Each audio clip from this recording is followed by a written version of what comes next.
Everyone, कैसे हैं आप सब मेरे प्यारे डियर फ्रेंड्स। आज के इस क्लास में हम आपके लिए फिर से लेकर आए हैं मौर्य साम्राज्य। इससे पहले की क्लास में आप लोगों ने डिस्कशन किया था, ठीक है, मौर्य काल के बारे में, जिसमें आप लोगों को बहुत सारी चीज़ें हमने बताया था। तो आज की जो आपकी क्लास है, क्लास नंबर आपकी 8 होगी, ठीक है। बहुत ही इंपॉर्टेंट क्लासेस है क्योंकि इसमें हम आपको पूरा मौर्य साम्राज्य के बारे में बताएंगे, ठीक है। जितने भी मौर्य साम्राज्य में आपके मौर्य शासक हैं, मौर्य शासक के विस्तार जितने भी हैं, ठीक है, सामाजिक व्यवस्था क्या है, ठीक है, उसके अलावा आर्थिक व्यवस्था क्या है, मौर्य वास्तुकला क्या है, धाम क्या है, उसके साथ साथ आपको MCQs भी कराएंगे। जो सबसे इम्पॉर्टेंट बात होती है वो ये कि आपको पहले एक्सप्लेनेशन के साथ पढ़ाया जाएगा डिटेल्स में, उसके बाद आपको यहाँ पर MCQs भी सॉल्व कराया जाएगा। तो बहुत ही मज़ा आएगा आपको सॉल्व करने में, यदि आप पहले डिटेल्स में पढ़ते हैं देन उसके बाद क्वेश्चन सॉल्व करते हैं। तो चलिए स्टार्ट करते हैं अपनी क्लास को यहीं से। दोस्तों, इससे पहले आपने अभी तक चैनल को सब्सक्राइब नहीं किया तो चैनल को सब्सक्राइब जरूर कर दीजिए, क्योंकि आपके लिए काफ़ी महत्वपूर्ण चैनल है। देखिए, यहाँ पर हम बात करते हैं मौर्य साम्राज्य के बारे में। देखिए, अगर मौर्य साम्राज्य की बात हम करते हैं तो नंद वंश के अंतिम शासक जो थे, ठीक है, वो धनानंद थे। जो धनानंद को पराजित करके चंद्रगुप्त मौर्य ने मगध में मौर्य साम्राज्य की स्थापना की और मौर्य वंश के बारे में यहाँ पर जानकारी देना शुरू किया। कहने का तात्पर्य ये है कि सबसे पहले आपने देखा था कि आपको लास्ट में मैंने नंद वंश पढ़ाया था, तो नंद वंश के जो संस्थापक थे वो धनानंद थे। तो धनानंद को पराजित करने के बाद मौर्य साम्राज्य, ठीक है, बना और मौर्य साम्राज्य की स्थापना हुई, ठीक है। तो ये चीज़ें आपको याद रखनी है। अब देखिए, यहाँ पर आपको थोड़ा सा ध्यान देनी है। मौर्य साम्राज्य को दो भागों में इस तरह से बांटा गया है, साहित्यिक स्रोत और पुरातात्विक स्रोत, ठीक है। फर्स्ट आपका यहाँ पर साहित्यिक स्रोत में अर्थशास्त्र, इंडिका, मुद्रा राक्षस, जैन और बौद्ध ग्रंथ। और पुरातात्विक स्रोत की बात करें तो अशोक के अभिलेख, जूनागढ़ अभिलेख और रुद्रादमन अभिलेख, ठीक है। तो आपको यहाँ पर पूरा डिटेल्स में एक एक चीज़ पढ़ना पड़ेगा, ठीक है। सारी चीज़ें हम आपको यहाँ पर बताएंगे। तो चलिए स्टार्ट करते हैं ये क्लास को। 11वां अभिलेख क्या कह रहा है भाई? 11वें अभिलेख में आपको धर्म की व्याख्या करना है, ठीक है। 12वें अभिलेख में हम इसमें स्त्रियों की स्थिति में सुधार के लिए, ठीक है, स्त्री महामात्रा नामक अधिकारी की चर्चा करेंगे, ठीक है। फिर आपका 13वां अभिलेख आता है, इसमें कलिंग युद्ध की चर्चा होगी। 14वें अभिलेख में अगर हम बात करते हैं तो अशोक ने जनता को धार्मिक जीवन व्यतीत करने के लिए प्रेरित किया था 14वें अभिलेख में। तो ये सारे अभिलेख आपको याद होने चाहिए, ठीक है। अब देखिए, बहुत ही इंपॉर्टेंट है आपके जो प्रमुख अध्यक्ष के बारे में हम बात करते हैं, जैसे कि व्यापार से प्राप्त कर चुंगी एकत्रित करना, ठीक है, ये शुल्क अध्यक्ष है, ठीक है। माप तौल के मान को नियंत्रित करने वाला, इसे हम पौपाध्यक्ष कहते हैं, ठीक है, पौत्व अध्यक्ष कहते हैं। वस्त्र उद्योग मंत्री, इसे सूत्राध्यक्ष कहा जाता है, ठीक है। ठीक है, बूचड़ खाने या चर्म उद्योग के जो अध्यक्ष होते हैं उन्हें सूनाध्यक्ष कहा जाता है। टकसाल के अध्यक्ष को लक्षणाध्यक्ष कहा जाता है, ठीक है। घोड़े की देखभाल करने वाले को अश्वाध्यक्ष कहा जाता है। हाथियों की देखभाल करने वाले को हस्त्याध्यक्ष कहा जाता है। खान मंत्री को हम लोग क्या कहते हैं? अकराध्यक्ष कहते हैं। और कृषि विभाग जो होते हैं उन्हें हम शीताध्यक्ष कहते हैं। तो ये भी आपको याद रखना है, ठीक है, ये भी बहुत ही इम्पॉर्टेंट है। अब हम यहाँ पर बात करने वाले हैं भाई, क्या बात करने वाले हैं? मौर्यकालीन सैन्य व्यवस्था, ठीक है। देखिए, यूनानी इतिहासकारों के अनुसार चंद्रगुप्त मौर्य की सेना में 6 लाख पैदल और 30,000 अश्वरोही, ठीक है, और 9,000 गज सेना, 8,000 रथ सेना थी, ठीक है। इतने इतिहासकारों के अनुसार देखा गया जो चंद्रगुप्त की सेना थी, ठीक है। तो भाई आपको यहाँ पे याद रखना है कि 6 लाख पैदल थे, 30,000 अश्वरोही थे, 9,000 गज सेना और 8,000 रथ सेना थी, ठीक है। मेगनेस्तीज के अनुसार सेना की देख रेख के लिए अलग एक विभाग था और इस विभाग में 30 सदस्य थे जो इस पूरे, ठीक है, विभाग को देख रेख करते थे, ठीक है। और उच्च अधिकारियों को महामात्रा कहा जाता था, ठीक है, ये भी आपको याद रखना है। तो याद रखिएगा कि जो उच्च अधिकारी होते हैं उन्हें महामात्रा कहते हैं। कौटिल्य जो थे उनके अनुसार राजा को परिस्थिति के अनुसार 3 प्रकार का युद्ध करना चाहिए। पहला प्रकाश युद्ध जो आमने सामने का युद्ध होता है। दूसरा कूट युद्ध जो चालाकी तथा छलबाजी के युद्ध होते हैं। तीसरा आपका त्रिशली युद्ध जो अप्रत्यक्ष युद्ध, शत्रु राज्य में गृहस्थ चिड़वा देना, ठीक है। ध्यान दीजिएगा, ठीक है। जो अप्रत्यक्ष युद्ध, शत्रु राज्य में गृह युद्ध छुड़वा देना, तो ये 3 युद्ध उन्होंने बताया कि करना चाहिए, ठीक है। चलिए आगे बढ़ते हैं। अब हम यहाँ पर बात करते हैं सामाजिक व्यवस्था। सामाजिक व्यवस्था की अगर बात करेंगे तो चाणक्य ने अर्थशास्त्र में परंपरागत 4 वर्णों का उल्लेख किया है, ब्राह्मण, क्षत्रिय, वैश्य और शूद्र, जो हम इसके नेक्स्ट लेक्चर में पढ़ेंगे पूरे डिटेल्स में, ठीक है। ध्यान दीजिएगा कि मैग्नेस्थीस ने चतुर्थ वर्ण व्यवस्था का उल्लेख नहीं किया था, किंतु उसने आर्थिक आधार पर भारतीय समाज को 7 वर्गों में बांटा था। कौन कौन से आपके वर्ग हैं? पहला दार्शनिक, दूसरा कृषक, तीसरा पशुपालक, चौथा व्यापारी शिल्पी। व्यापारी शिल्पी जिसमें नगरों में निवास करते थे, पशुपालक जो पशुपालन का कार्य करते थे, कृषक जो मैग्नेस्थीस ने 7 वर्गों में कृषकों की संख्या को सर्वाधिक बताया था, और दार्शनिक जो इसमें अंतर्गत पुजारी, भिक्षु तथा विद्वान आते हैं, ठीक है। याद रखिएगा। आगे बात करते हैं भाई, 5वें नंबर पर है आपका सैनिक, जो समाज में किसानों के बाद सैनिक सर्वाधिक संख्या में थे। निरीक्षक, ठीक है, ये समाज में व्यवस्था का निरीक्षण करते थे। 7वां आपका मंत्री, समाज में इसके अंतर्गत शासक वर्ग आता था। तो इस तरीके से इन्होंने 7 वर्गों पर बांटा था, ठीक है। तो ये चीज़ें आपको ध्यान देना है। लास्ट पॉइंट यहाँ पर थोड़ा सा ध्यान दीजिएगा कि मौर्य काल में लकड़ी के भवन हुआ करते थे, और वर्तमान में जो सबसे पहले पटना में मिले हैं। मौर्य काल में पत्थर के कुशल कारीगर होते थे, और अशोक ने मध्य प्रदेश में सांची का स्तूप बनवाया था, जो सबसे बड़ा स्तूप है, ठीक है। अशोक ने यूपी के सारनाथ में अशोक स्तंभ बनवाया, जिस पर 4 पत्थर के शेरों को एक ही जगह पर रखा गया है, जो अहिंसा का सूचक है, और यही भारत का हमारा क्या है? राष्ट्रीय चिन्ह है, ठीक है। तो ये सारी डिटेल्स आपको याद रखनी है, जो आप सभी के लिए काफ़ी इम्पोर्टेंट है। अब हम आपको MCQs कराएंगे। जितने भी पॉइंट आपको यहाँ पे नहीं समझ में आए, या फिर जो आपका छूटा हुआ है, कुछ पॉइंट हमने ना बताए होंगे, वो सारी चीज़ें आपको एक एक कर पूरा डिटेल्स में आपको MCQs में बताए जाएंगे। इसीलिए हमारे लेक्चर को पूरा ज़रूर देखिएगा, जिससे कि आपको समझ में अच्छे से आ जाए, ठीक है। तो ये सारे पॉइंट आपको यहाँ पर याद रखने हैं। चलिए MCQs पर आते हैं। MCQs में क्वेश्चन नंबर देखिए फर्स्ट आपके स्क्रीन के सामने है। क्वेश्चन नंबर फर्स्ट देखिए क्या कह रहा है कि प्राचीन काल में गंगा के दक्षिण के क्षेत्र के रूप में जाना जाता है। किसे जाना जाता है? तो मगध को। आपका राइट आंसर यहाँ पर हो जाएगा ऑप्शन ए, मगध, ठीक है, जो वर्तमान बिहार राज्य का हिस्सा है। तो मगध साम्राज्य का केंद्र था, जो या 16 महाजनोपद, ठीक है, महाजनोपदों में से सबसे शक्तिशाली बनकर उभरा, और मौर्य साम्राज्य में सबसे बड़े साम्राज्य का आधार बना, ठीक है। क्वेश्चन नंबर सेकंड आपका कह रहा है कि चंद्रगुप्त मौर्य ने खिलाफ विद्रोह का नेतृत्व किया और उन्हें पराजित कर दिया। तो किनके खिलाफ विद्रोह किया था? तो नंद के, ठीक है। चंद्रगुप्त ने अपने गुरु चाणक्य की सहायता से मगध के नंद वंश के अंतिम शासक धनानंद के विरुद्ध विद्रोह किया था, ठीक है। याद रखिएगा, बहुत ही इंपॉर्टेंट है। तो आपका जो राइट आंसर यहाँ पर होगा वो ऑप्शन ए होगा। उन्होंने धनानंद को जब पराजित किया था 322 ईसा पूर्व में मौर्य साम्राज्य की स्थापना की है, ठीक है। धनानंद को पराजित करके 322 ईसा पूर्व में मौर्य साम्राज्य की स्थापना की, और नंद वंश अपनी कुद्रता, ठीक है, और भारी करों के लिए जाना जाता है। क्वेश्चन नंबर थर्ड, किस योद्धा ने 322 ईसा पूर्व में कौटिल्य की सहायता से अंतिम नंद शासक को धनानंद को पराजित किया? अभी आपको मैंने डिटेल्स में बताया है। तो आपका यहाँ पे राइट आंसर हो जाएगा ऑप्शन डी, चंद्रगुप्त मौर्य ने 322 में कौटिल्य की सहायता से अंतिम नंद शासक धनानंद को पराजित किया, ठीक है। चलिए क्वेश्चन नंबर आते हैं फोर्थ। क्वेश्चन नंबर देखिए आपका फोर्थ क्या कह रहा है? चंद्रगुप्त मौर्य ने, एक सेकंड, क्वेश्चन नंबर देखिए फोर्थ है। फोर्थ क्या कह रहा है? चंद्रगुप्त मौर्य ने की सहायता से मगध के नंद वंश को उखाड़ फेंका। तो आपको बताना है भाई विष्णुगुप्त। आपका जो यहाँ पर सही उत्तर होगा वो ऑप्शन बी हो जाएगा, ठीक है, चाणक्य, जिन्हें विष्णुगुप्त और कौटिल्य के नाम से ही जाना जाता है। ठीक है, तो यहाँ पर देखिए कंफ्यूज मत होइएगा, आपका राइट आंसर यहाँ पर ऑप्शन बी हो जाएगा।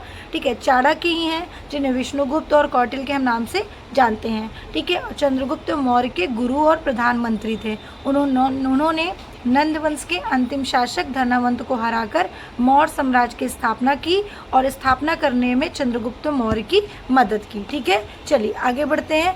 चंद्रगुप्त मौर्य ने कौटिल्य की सहायता से मगध में के साम्राज्य को उखाड़ फेंका और 322 ईसा पूर्व में एक गौरवशाली मौर्य साम्राज्य की स्थापना की।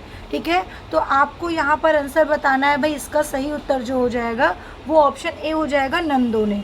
ठीक है, चंद्रगुप्त मौर्य ने अपने गुरु कौटिल्य के मार्गदर्शन और सहायता से मगध के नंद वंश के अंतिम शासक धनानंद को पराजित किया और 322 ईसा पूर्व में एक शक्तिशाली और गौरवशाली मौर्य साम्राज्य की स्थापना की है। ठीक है, तो याद रखिएगा, पराजित अगर पूछा जाए तो धनानंद नंद वंश की सहायता किसकी की? आचार्य चाणक्य कौटिल्य के द्वारा।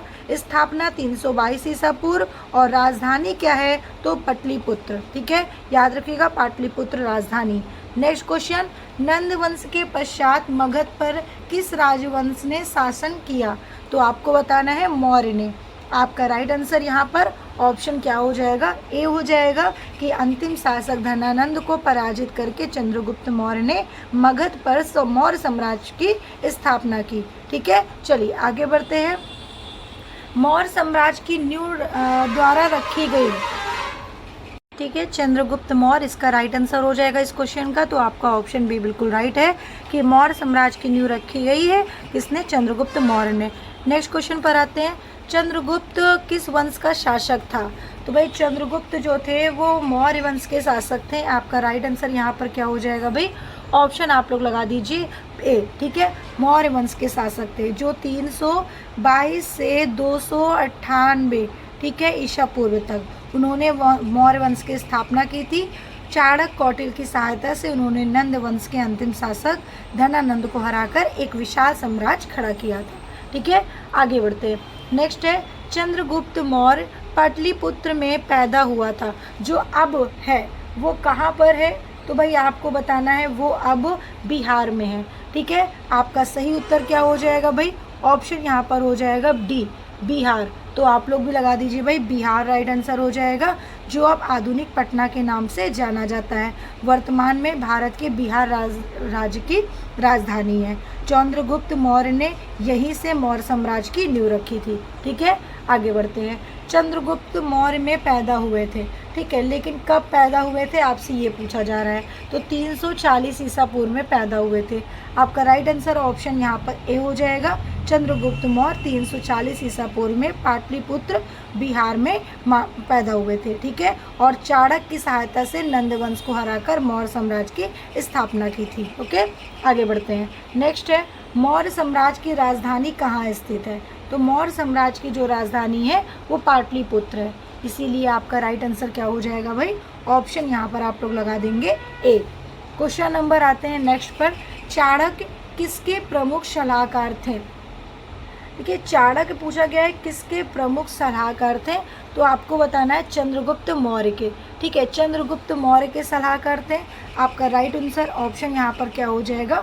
बी हो जाएगा, जिन्हें हम कौटिल्य या विष्णुगुप्त के नाम से जानते हैं और चंद्रगुप्त मौर्य के गुरु और प्रधानमंत्री थे। उन्होंने प्रसिद्ध ग्रंथ अर्थशास्त्र की रचना भी की थी, जो राजनीति और शासन कला पर आधारित है। ठीक है, आगे बढ़ते हैं। नेक्स्ट क्वेश्चन, चाणक्य का एक दूसरा नाम क्या है? तो चाणक्य का एक दूसरा नाम विष्णुगुप्त है। ठीक है, right answer option B. Next question, Chanakya को नाम से जाना जाता है? तो चाणक्य को हम कौटिल्य के नाम से भी जानते हैं। चाणक्य को हम और किस नाम से जानते हैं? ठीक है, तो यहाँ पर देखिए आंसर आपका जो दिया है वो ए दिया है, लेकिन ए मेरे प्यारे डियर स्टूडेंट यहाँ पर गलत हो जाएगा, कौटिल्य। ठीक है, राइट आंसर आपका कौटिल्य है, यहाँ पर सी होना चाहिए। ठीक है, तो आपको यहाँ पर सी बताना है। नेक्स्ट क्वेश्चन पर आते हैं। नेक्स्ट क्वेश्चन आपका क्या है? कौटिल्य प्रधानमंत्री थे। तो कौटिल्य जो थे, ठीक है, वो प्रधानमंत्री थे। यहाँ पर क्या उत्तर बताएंगे भाई आप लोग? तो आपको बताना है भाई, इसका जो राइट आंसर होगा ठीक है, वो यहाँ पर सी चंद्रगुप्त मौर्य के, ठीक है, चंद्रगुप्त मौर्य के राइट आंसर सी बताएंगे। कौटिल्य ने नंद वंश को उखाड़ फेंकने और मौर्य साम्राज्य की स्थापना करने में चंद्रगुप्त मौर्य की बहुत ही इम्पॉर्टेंट भूमिका थी, ठीक है। उन्होंने अर्थशास्त्र नामक प्रसिद्ध ग्रंथ की रचना की जो राजनीति, अर्थनीति और शान रणनीति पर आधारित है, ठीक है। चलिए आगे बढ़ते हैं। नेक्स्ट क्वेश्चन, चंद्रगुप्त मौर्य का प्रसिद्ध गुरु चाणक्य निम्नलिखित में से किस विद्या केंद्र से संबंधित था? तो आपको बताना है तक्षशिला। आपका राइट आंसर यहाँ पर ऑप्शन है तक्षशिला हो जाएगा। वे मौर्य साम्राज्य की स्थापना करने वाले चंद्रगुप्त मौर्य के गुरु और प्रधानमंत्री थे और चाणक्य तक्षशिला विश्वविद्यालय में आचार्य प्रोफेसर थे। ये प्राचीन काल में शिक्षा का एक प्रमुख केंद्र थे जो वर्तमान में पाकिस्तान में स्थित है। नेक्स्ट क्वेश्चन पर आते हैं। तक्षशिला विश्वविद्यालय में राजनीति विज्ञान और अर्थशास्त्र के प्रोफेसर, ठीक है, कौन थे? तो भाई आपको बता देना है क्या, कौटिल्य। आपका सही उत्तर क्या हो जाएगा यहाँ पर? ऑप्शन हो जाएगा D Kautilya. Next question, Takshashila विद्यालय किन दो नदियों के बीच स्थित है? तो किन दो नदियों के बीच स्थित है? तो आपको बताना है कि सिंधु और झेलम नदी, ठीक है, के बीच स्थित है, याद रखेंगे। चलिए आगे बढ़ते हैं। चलिए अच्छा, एक चीज़ और ध्यान रखिएगा कि वर्तमान में ये पाकिस्तान के पंजाब प्रांत के रावलपिंडी ज़िले में स्थित है, ठीक है, ये पॉइंट जरूर याद रखिएगा। नेक्स्ट क्वेश्चन पर आएंगे। नेक्स्ट क्वेश्चन देखिए, तक्षशिला विश्वविद्यालय वर्तमान किस देश में स्थित है? ठीक है, तो आपको बताना है पाकिस्तान। मैंने आपको जस्ट अभी बताया है, तो इसका जो सही उत्तर हो जाएगा वो ऑप्शन सी पाकिस्तान, पाकिस्तान के पंजाब प्रांत, ठीक है, पंजाब प्रांत के रावलपिंडी ज़िले में स्थित है और ये दुनिया के सबसे प्राचीन विश्वविद्यालयों में से एक माना जाता है। चाणक्य जैसे महान विद्वानों की शिक्षा दी थी, ठीक है। और याद रखिएगा कि 1980, ठीक है, 1980 में इसे यूनेस्को को विश्व धरोहर स्थल, ठीक है, घोषित भी किया गया है, ठीक है, ये पॉइंट भी आपको याद रखना है। नेक्स्ट क्वेश्चन, कौटिल्य द्वारा रचित प्रसिद्ध पुस्तक कौन सी है? तो भाई कौन सी पुस्तक है? तो आपको बताना है अर्थशास्त्र। आपका जो सही उत्तर हो जाएगा वो ऑप्शन है अर्थशास्त्र हो जाएगा। कौटिल्य, जिन्हें चाणक्य या विष्णुगुप्त के नाम से जानते हैं, ये प्राचीन भारतीय संस्कृत ग्रंथ राजनीतिक, अर्थशास्त्र और सैन्य रणनीति और शासन कला पर आधारित है, ठीक है। नेक्स्ट क्वेश्चन देखिए क्या कह रहा है। कौटिल्य द्वारा ये हो गया ना आपका। नेक्स्ट है, मौर्यकालीन पुस्तक अर्थशास्त्र की रचना किसने की थी? तो भाई मौर्यकालीन पुस्तक अर्थशास्त्र की रचना की अगर हम बात करते हैं तो आपको बताना है इसका राइट आंसर है क्या बताएंगे भाई आप लोग?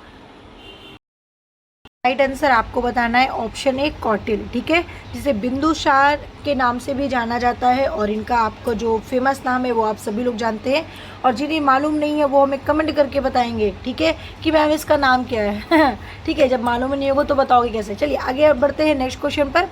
क्वेश्चन नंबर नेक्स्ट यहाँ पर आता है, यूनानियों द्वारा किस मौर्य शासक को अमित्रघात कहा जाता है? ठीक है, बहुत ही अच्छा क्वेश्चन है और इसका राइट आंसर क्या होगा आप सभी लोग जल्दी से कमेंट करके बताइए कि यूनानियों द्वारा किस मौर्य शासक को अमित्रघात कहा जाता है? तो आपका राइट आंसर है बिंदुसार, ठीक है, ऑप्शन सी आपका बिल्कुल राइट आंसर यहाँ पर हो जाएगा, ठीक है। तो आप लोग क्या बताएंगे भाई? बिंदुसार को हम कहते हैं शत्रुओं को नाश करने वाला, ठीक है, याद रखिएगा। ये चंद्रगुप्त मौर्य के पुत्र और सम्राट अशोक के पिता थे, ठीक है। चलिए आगे बढ़ते हैं क्वेश्चन नंबर नेक्स्ट पर। बिंदुसार ने विद्रोहियों को कुचलने के लिए अशोक को कहाँ भेजा था? तो भाई अशोक को उन्होंने कहाँ पर भेजा था? तो आपको बताना है इसका जो राइट आंसर होना चाहिए वो ऑप्शन यहाँ पर क्या होगा? तो भाई इसका जो राइट आंसर है आप लोगों को लगा देना है तक्षशिला, ठीक है, ऑप्शन बी तक्षशिला में बिल्कुल राइट आंसर है, ठीक है, याद रखिएगा। चलिए आगे बढ़ते हैं क्वेश्चन नंबर 24 पर। अर्थशास्त्र के लेखक किसके समकालीन थे? तो भाई अर्थशास्त्र के जो लेखक हैं वो किसके समकालीन थे? तो आपको बताना है चंद्रगुप्त मौर्य के, ठीक है। सही उत्तर आपका ऑप्शन यहाँ पर हो जाएगा बी, तो बी आप लोग राइट आंसर लगा दीजिए। नेक्स्ट क्वेश्चन, यह विचार किसने विकसित किया था कि साधन ही उद्देश्यों का औचित्य बनाते हैं? ठीक है, तो भाई यहाँ पर अगर हम बात करते हैं किनके बारे में, कौटिल्य जी के बारे में। ठीक है, तो इसका जो राइट आंसर होगा वो यहाँ पर क्या होना चाहिए भाई, जल्दी से बताइए। ऑप्शन आपका क्या होना चाहिए, यहाँ पर ऑप्शन कौटिल्य दिया है, लेकिन कौटिल्य यहाँ पे रॉन्ग होगा। यह विचार किसने विकसित किया था कि साधन ही उद्देश्यों का औचित्य बनाते हैं। तो ये भाई यहाँ पर राइट आंसर होना चाहिए महात्मा गांधी। ठीक है, इसका राइट आंसर आप लोग क्या बताएंगे, ऑप्शन डी बताएंगे, महात्मा गांधी। ठीक है, याद रखिएगा, बहुत ही इंपॉर्टेंट है। कौटिल्य उन्होंने अर्थशास्त्र की रचना की, राज्य शासन के व्यवहारिक सिद्धांतों पर बल दिया। ठीक है, राजा राम मोहन राय थे, उन्होंने भारतीय पुनर्जागरण का जनक कहा जाता है। स्वामी दयानंद सरस्वती जो थे, आर्य समाज की स्थापना की, वेदों की और लौट चलो का नारा लगाया। लेकिन महात्मा गांधी जो थे, उन्होंने साधनों की पवित्रता पर जोर दिया और बताया कि साधन ही साक्ष्य का निर्धारण करते हैं। तो इसका जो सही उत्तर हो जाएगा वो ऑप्शन यहाँ पर होना चाहिए डी, ना कि ए। ठीक है, तो आप सभी लोगों को बता दिया जाए इसका राइट आंसर और आप सभी लोग इसका आंसर लगा लीजिए। ठीक है, चलिए नेक्स्ट क्वेश्चन पर आते हैं। क्वेश्चन नंबर नेक्स्ट आपका देखिए क्या है, निम्नलिखित में से किस विदेशी यात्री ने भारत का दौरा सबसे पहले किया था। तो आपको बताना है भाई, भारत का सबसे पहला दौरा मैग्नेस्थीज ने किया था। आपका सही उत्तर यहाँ पर क्या होना चाहिए, ऑप्शन यहाँ पर होना चाहिए बी। ठीक है, तो आप सभी लोग इसका राइट आंसर ऑप्शन बी बता दीजिए। नेक्स्ट क्वेश्चन है, नेक्स्ट क्वेश्चन देखिए क्या कह रहा है, यूनानी राजा सेल्यूकस निकेटर द्वारा चंद्रगुप्त मौर्य के दरबार में निम्नलिखित में से कौन सा दूत भेजा गया था।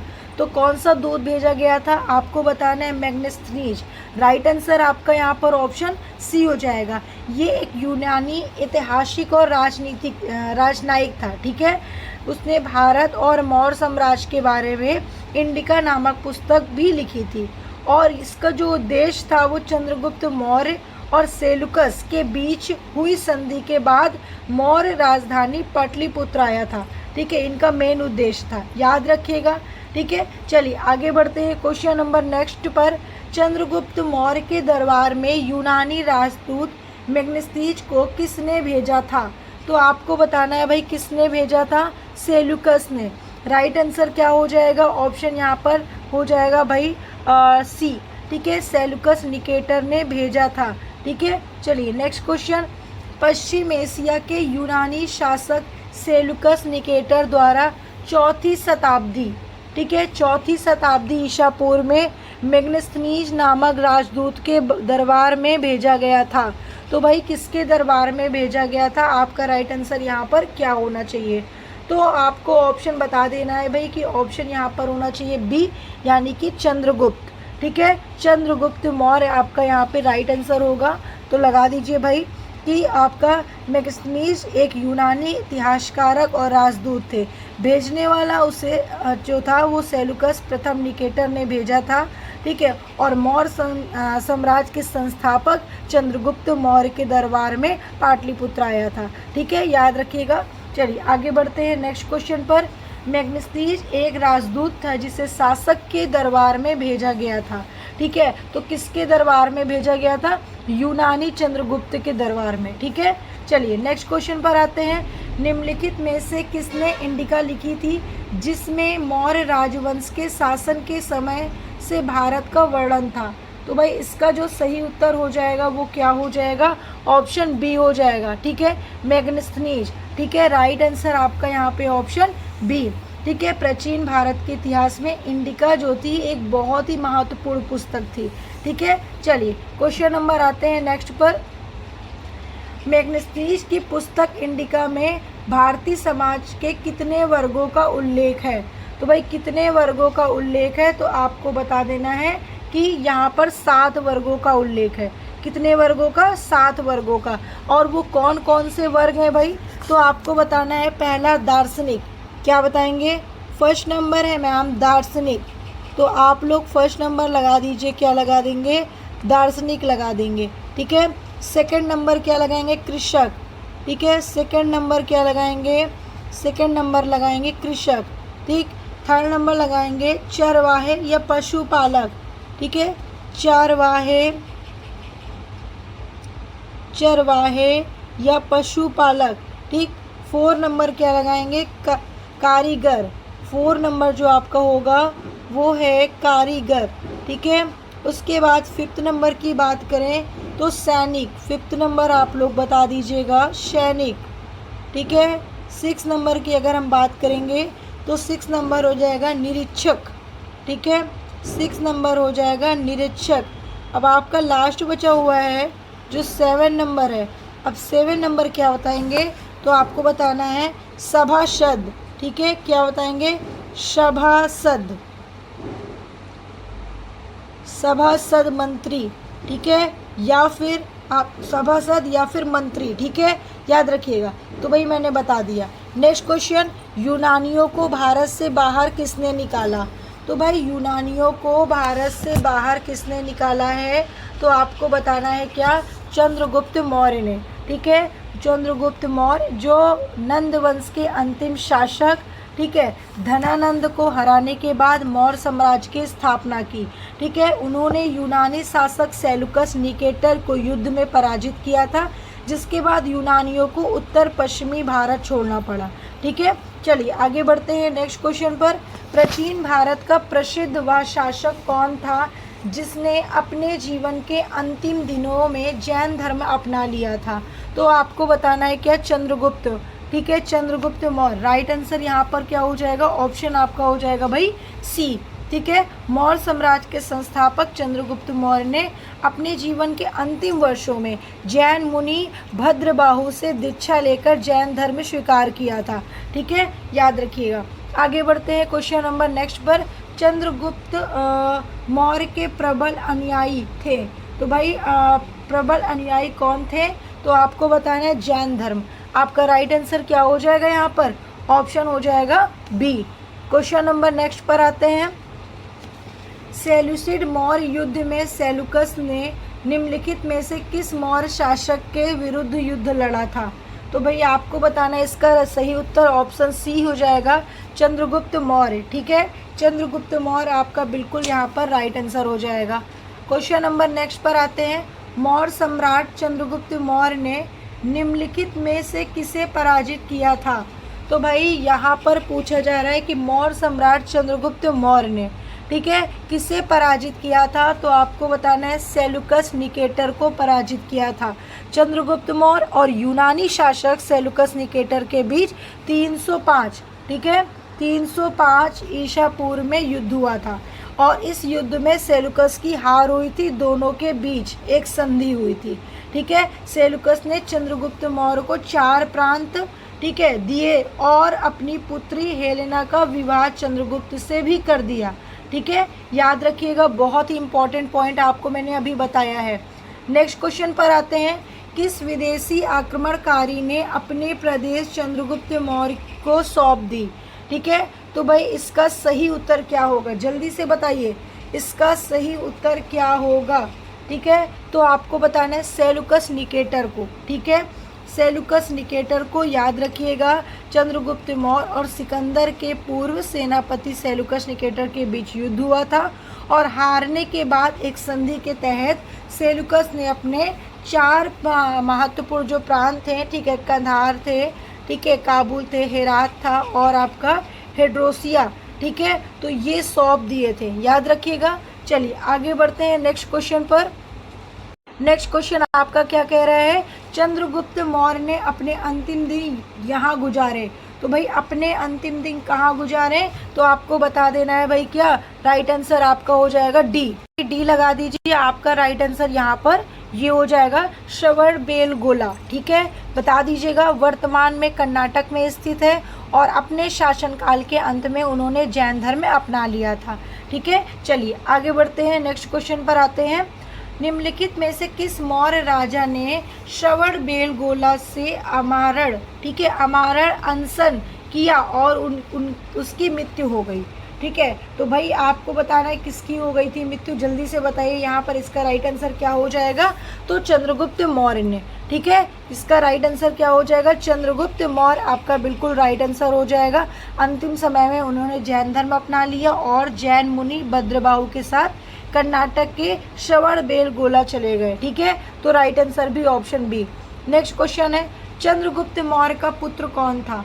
तो भाई चंद्रगुप्त मौर्य के पुत्र की बात करते हैं तो बिंदुसार आपका सही उत्तर ऑप्शन यहाँ पर ए हो जाएगा। मौर्य साम्राज्य के दूसरे सम्राट थे, ठीक है। उनके बाद उसके पुत्र अशोक सिंहासन पर बैठे थे और बिंदुसार को शत्रुओं का विनाश करने वाला यानी कि अमित्रघात के नाम से भी जाना जाता है। नेक्स्ट क्वेश्चन पर आते हैं, बिंदुसार किसका पुत्र था? तो मेरे प्यारे डियर फ्रेंड्स, बिंदुसार जो था, ठीक है, वो किसका पुत्र था? चंद्रगुप्त का पुत्र था, ठीक है, चंद्रगुप्त का पुत्र था और वह महान सम्राट अशोक के पिता थे, ठीक है। उन्होंने लगभग 297 ठीक है, 297 से 273 ईसा पूर्व तक शासन किया और मौर्य साम्राज्य के विस्तार बनाए रखा, ठीक है। आगे बढ़ते हैं, निम्नलिखित में से कौन चंद्रगुप्त मौर्य की मृत्यु के बाद मौर्य साम्राज्य के सिंहासन पर बैठा? तो आपको बताना है इसका right answer option B, Bindusara. Next question, यूनानियों द्वारा किस मौर्य शासक को अमित्रघात कहा जाता है? तो बताना है आपको भाई, अमित्रघात हम बिंदुसार को कहते हैं। इसका सही उत्तर आपका हो जाएगा क्या? Option C. कितने स्टूडेंट इसका राइट आंसर मालूम था इसको कि राइट आंसर इसका ये होगा? जल्दी से बताइए कितने स्टूडेंट को इसका राइट आंसर मालूम था, ठीक है। चलिए आगे बढ़ते हैं नेक्स्ट क्वेश्चन पर। नेक्स्ट क्वेश्चन देखिए आपका क्या दिया हुआ है, बिंदुसार के शासन के दौरान अशांति कहाँ थी? तो भाई अशांति जो थी, ठीक है, बिंदुसार के दौरान, तो आपको बताना है भाई क्या? राइट आंसर आपका ऑप्शन सी, तक्षशिला, ठीक है। तक्षशिला आपका राइट आंसर हो जाएगा। मौर्य सम्राट बिंदुसार के समय तक्षशिला के नागरिक वहाँ के दुष्ट मंत्रियों और कुप्रशासन के विरुद्ध थे, ठीक है, याद रखिएगा। और इस विद्रोह को शांत करने के लिए बिंदुसार ने अपने पुत्र अशोक को भेजा और अशोक ने वहां पहुंचकर बहुत ही कुशल पूर्वक विद्रोह को समाप्त किया और शांति स्थापित किया, ठीक है। चलिए आगे बढ़ते हैं, बिंदुसार ने विद्रोहियों को कुचलने के लिए अशोक को कहाँ भेजा था? तो अशोक को कहाँ भेजा था आपको बता देना है भाई। इसका जो सही उत्तर हो जाएगा वो है बी, ठीक है, तक्षशिला। आपका राइट आंसर क्या हो जाएगा? तक्षशिला, ठीक है। नेक्स्ट क्वेश्चन आते हैं, बिंदुसार का पुत्र कौन था? तो भाई बिंदुसार का पुत्र आप सभी को पता है कौन है, तो अशोक। आपका सही उत्तर क्या हो जाएगा? ऑप्शन यहाँ पर ए हो जाएगा, अशोक, ठीक है। नेक्स्ट क्वेश्चन, महान अशोक किस वंश के शासक थे? तो भाई जो अशोक थे वो किस वंश के शासक थे? आपको बता देना है मौर्य वंश के, ठीक है। राइट आंसर क्या हो जाएगा भाई? ऑप्शन सी हो जाएगा, मौर्य वंश के, ठीक है, शासक थे। तो राइट आंसर आप लोग लगा दीजिएगा। और ये 273 से 232, ठीक है, 232 ईसा पूर्व प्राचीन भारत के मौर्य वंश के सबसे शक्तिशाली और प्रसिद्ध शासक थे, ठीक है। चलिए आगे बढ़ते हैं, नेक्स्ट क्वेश्चन, मौर्य वंश के सबसे प्रसिद्ध शासक कौन थे? तो भाई बता दीजिएगा आप लोग, अशोक सबसे प्रसिद्ध शासक थे, ठीक है। लास्ट क्वेश्चन है, वह शासक कौन था जिसने राज सिंहासन पर बैठने के लिए अपने बड़े भाई सुसीम की हत्या कर दी थी? तो भाई वो कौन था आपको बता देना है। आपका सही उत्तर ए हो जाएगा, अशोक, ठीक है। जल्दी से बता दीजिए इसका राइट आंसर क्या हो जाएगा? ऑप्शन ए, अशोक, ठीक है। सुसीम सम्राट बिंदुसार का सबसे बड़ा पुत्र, सिंहासन का उत्तराधिकारी था। लेकिन ऐतिहासिक जैसे कि महावंश के अनुसार बिंदुसार की मृत्यु के बाद उत्तराधिकारी के लिए युद्ध हुआ, जिसमें अशोक ने अपने भाई जिसमें सुसीम मुख्य को हराकर सिंहासन प्राप्त कर लिया था, ठीक है। तो ये चीज़ें आपको यहाँ पर याद रखनी है, बहुत ही इंपॉर्टेंट पॉइंट आपको मैंने बताया है। तो इस तरीके से आपको मैंने टॉप 50 प्रश्न बताए हैं जो आप सभी के लिए वेरी वेरी इंपॉर्टेंट है। आप किसी भी एग्ज़ाम की तैयारी कर रहे हैं, सभी एग्ज़ाम के लिए कंटेंट बहुत ही ज़्यादा उपयोगी है, ठीक है। और सबसे इम्पॉर्टेंट बात ये है कि आपको यहाँ पर पहले तो डिटेल्स में पढ़ाया जाता है, उसके बाद आपको MCQs कराया जा रहा है, जो आप सभी के लिए बहुत ही बेनिफिट है। जो चीज़ें आप एक्सप्लेनेशन में कवर नहीं कर पा रहे हैं वो आपको MCQs में कवर करने को मिलेगा, ठीक है। जस्ट तुरंत अगर MCQs कराते हैं तो आपको ये समझ में आता है कि हमको कितनी बातें याद है और कितना समझ में आ रहा है, ठीक है। तो एक क्वेश्चन हम आपके लिए रखे हैं जो आप सभी को बताना है, निम्नलिखित में से किस मौर्य राजा ने श्रवणबेलगोला में आमरण अनशन किया और उसकी मृत्यु हो गई, ठीक है। तो भाई इसका राइट आंसर क्या होगा, सभी लोग कमेंट करेंगे, जितने भी स्टूडेंट इस वीडियो को देख रहे हैं सारे स्टूडेंट इसका हमें कमेंट करके आंसर ज़रूर बताएंगे। और सबसे इम्पॉर्टेंट बात ये है कि यदि आपको इसकी PDF चाहिए तो आप बिल्कुल बेफिक्र रहिए, आपको इसकी PDF भी मिल जाएगी। ठीक है, आपको करना क्या है भाई, कुछ भी नहीं करना, प्ले स्टोर पर जाना है। ठीक है, प्ले स्टोर पर जाना है और वहाँ पर परचेस क्लासेस में पेड नोट्स में जाइए, जहाँ पर आपको मात्र 49 रुपये में PDF मिल जाएगा। लेकिन यदि आप हमारा कूपन कोड यूज़ करते हैं तो हमारा कूपन कोड जो है वो है क्या, खुशी 50 कूपन कोड है। इसको यूज़ करेंगे तो आपको मात्र 49 में मिलेगा, अदरवाइज़ आपको PDF 99 में मिलेगा। ठीक है, तो आपके लिए बहुत ही भारी भरकम डिस्काउंट हम लेकर आए हैं, तो मज़े लीजिए, आनंद उठाइए इसका। ठीक है, और आज ही डाउनलोड करिए अपना प्यारा अनिल स्टडी पॉइंट ऐप।